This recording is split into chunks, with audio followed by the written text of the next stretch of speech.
Sa main event ng mano a mano sa Winford Resort and Casino Manila, naging matagumpay po ang Pinoy undefeated OPBF Bantamweight Champion na si Kenneth Lover sa kanyang laban kontra sa matibay na pambato ng Panama na si former 2 Division World Champion Luis Concepcion. Sa laban nga pong ito ay muling ipinamalas ni Kenneth Lover ang kanyang bilis, tibay at lakas para talunin ang pambato ng Panama na si Luis Concepcion.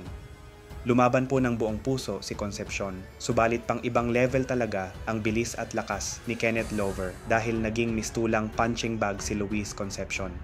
Sinubukan ni Concepcion na makipagsabayan sa Pinoy fighter pero binugbog lamang ni Lover si Concepcion sa buong laban kung saan nagawa niyang makascore ng 2 knockdowns sa pangalawang round at ikatlong round.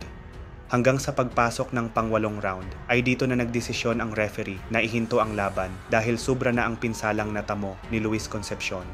Dahil sa panalo ni Kenneth Lover, ngayon ay umabante na ang kanyang napakalinis na record sa 15 wins with 10 knockouts at walang talo. Ito po si J. Lloyd Derla ng Ringstar PH. Saludo sa mga tunay na mandirigma ng ring.